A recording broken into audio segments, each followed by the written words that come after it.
Last week, I thought we came out and played. I had a good start, and for the most part, played hard and physical. And so this week we've been focusing on, in part, on how to play cleaner. A lot of penalties. So I do believe with penalties, the key to that is walking that thin line of playing hard, being aggressive, and then pulling up when it's time to pull up. And we were not as polished in that regard. So we look forward to an opportunity to get better at doing that. And a formidable opponent.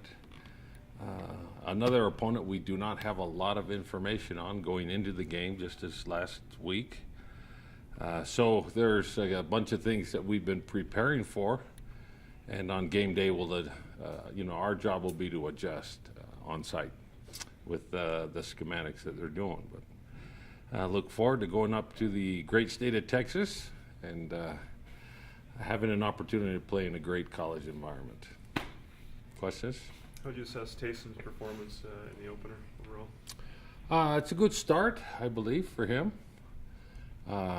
Your quarterback looks better. And I've maintained this all last year, guys, when the guys around him are better. And, I think some of that showed on Saturday, just being first game into the new year. So hopefully we continue to grow as an offense. And that shows in how our quarterback plays. Did the offensive line perform at the level you hoped they'd be at? Better than you hoped? Worse than you hoped? I think if you ask every guy on the team, every position wishes they could have done better. And they're no exception.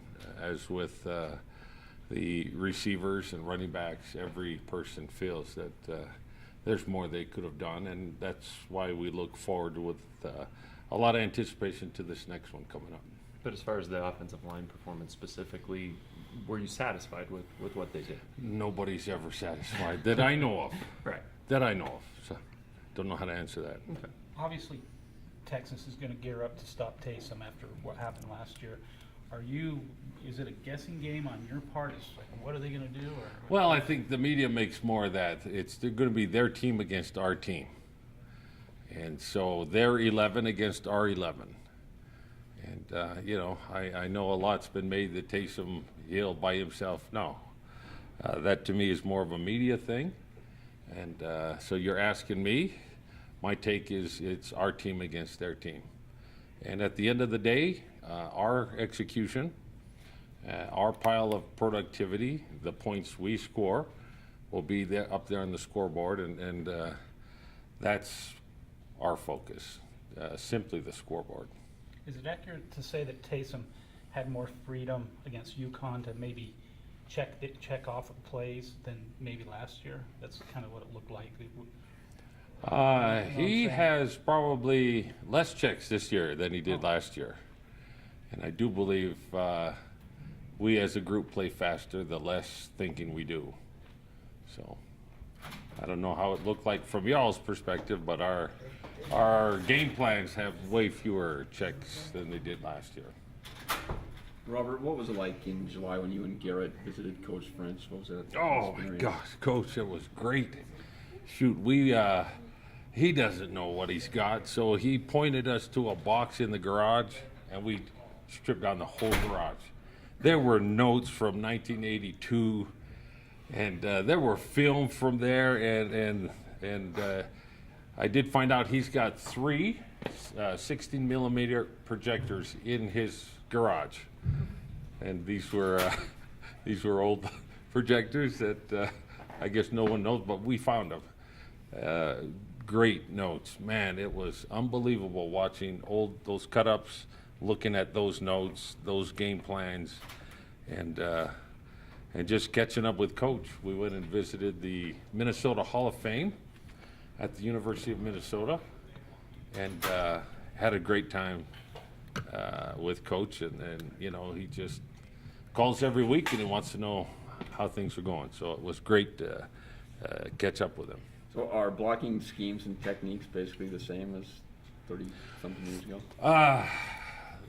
Football is really evolved, and you know, your normal deal, nothing's changed in the game. Fundamental football, position, knee bend. On football, it's blocking and securing the ball. None of that's changed. But it was good and refreshing to see some of the schemes that they were doing and the staff conversations that they were having in the notes. And it brought relevance to a lot of the things that we're trying to do. And sometimes those old ideas resurface, and I'm sure you guys saw a lot of balls going to the backs, and that's all the, you know, that stuff was in those things, how to throw the ball to a back. So Talk about evolving, Coach. Do guys play more conservative with the fear of concussions nowadays you know, than back in your day? I don't know. All I know is when I played, you know, and I can't really tell if they're going conservative or not. They look to me like they're practicing hard and playing hard. And I do know the equipment's much better. Shoot, I remember having a stinger, and I had to tape things and strap it on there to kind of brace it in. So Did you have leather helmets? I did not. I did not, but I knew where they were stashed. Floyd had a place up there and kept all those leather helmets on hand, on site. Are you guys gonna take 10 offensive linemen to Texas again like you did UConn, or are you gonna whittle that number down?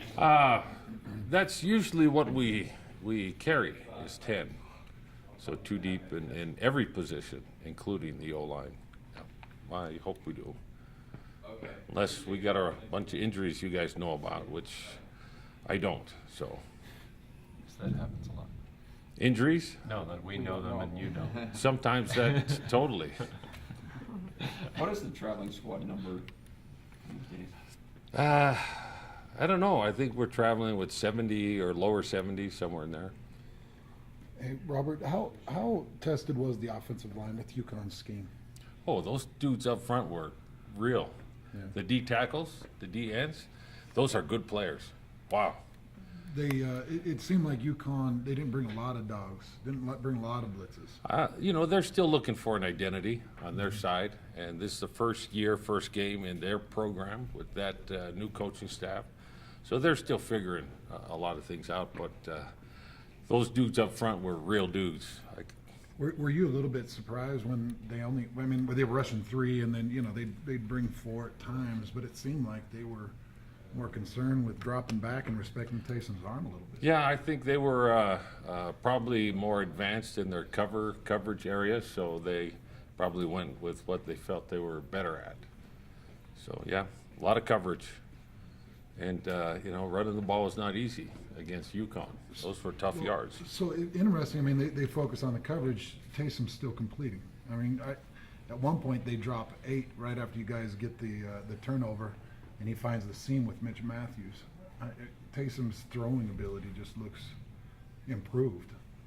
Throwing into that kind of coverage seems pretty impressive. We work on it quite a bit, so we look forward to a sharper year in that regard, no doubt. What was the biggest factor in what you guys were able to do against Texas last year? Points, yards? You know, points is the biggest team emphasis we have on offense.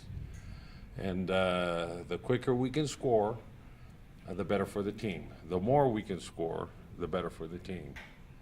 And so, shoot, last year, this year, next year, we hope to get out there and score fast and score often.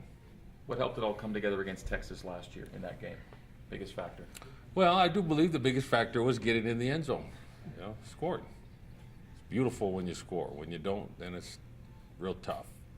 So scoring, I believe, is the biggest factor, and will be this Saturday. If you were a D coordinator, having looked at what Taysom did against Texas last year, what would be your approach with him this time around? Well, if I were a D coordinator, I'd probably do what their D coordinator's doing. Coach your team. One guy never does make a team. So when you go against an opponent, you focus what your group can do together. And the execution of a group sometimes, especially on offense, shows up with one guy because the game of football is quarterback generated. But that doesn't happen if your team's really bad. So, yeah, to me, it's just our team against their team. Schematically, what are you expecting to see from Texas? Like I said earlier, we don't know a lot, so we're preparing for a couple of things, and you know, I don't want to have our guys too clouded up. Go out and play fast, and usually there's someone in front of you to block when we're running it. Usually there's someone covering when the guys are trying to catch it, and usually there are a bunch of people trying to prevent the quarterback from delivering the ball downfield. So with those premises, that's what we are expecting. Now, whether it's a tall guy, a short guy, a D-line, a backer coming, this one dropping, we'll have to find out, because there's not a lot to prepare for, not a lot of material. One of Texas's D linemen said it was more Texas mistakes than what BYU did that led to what happened last year. Did you see a mistake-laden Texas defense? You know, those defensive coaches, and I know a few of them personally, are really good, sound coaches. So I couldn't tell you if they were misaligned. I couldn't tell you if they were misassigned. But I do know that we grew as a team last year against Texas, and I hope to do so this year as well. Based on time and score, would you ever slow down the offense? Or, Oh yeah, that's the easiest thing to install in this offense. We put it in last week, Wednesday, before the Friday game. Oh yeah, it's called 4-minute O, and you guys familiar with football kind of know the drill. You're working against the clock more than you are the scoreboard at that point. So, yeah, rest assured, we don't put a lot of time into it, but we've gone through 4-minute offense. How much does Jamal Williams change what you're going to do this weekend? It gives us a new guy in the rotation and a fresh set of legs. So we look forward to Jamal's return. How about Devon Blackman getting on the field for the first time? What do you expect or hope you get out of him? Well, same deal. We were getting very thin at the wide receiver, and it started. We had great depth. And we're glad to have another guy added into that. So, yeah, we look forward to him contributing with fast legs and getting on the field and catching the ball, making blocks, and securing the football. That's what we're totally expecting there, not just with Devon, but with every one of our skilled players. What did you say to Mitch Juergens after that game? I thought that he played hard, and I thought for first time out of the game that was a good start for him. Is he like anybody that you would just compare a recent memory in terms of guys who played for you? You know, we got to let that work out. You know, I do know one thing about BYU. They're quick to grant an anointed replacement of somebody somewhere sometime. I think we just want to let Jurgie sort it out for himself and his own identity and what we're doing right now with this team. Where's Ross Apple in your hierarchy of wide receivers? Ross is on our travel squad, and we'll probably get some action. And expectation, let's see. Block when you should be blocking, catch the ball, get open when you should be, and securing the ball when you're running downfield. That's the expectation for us.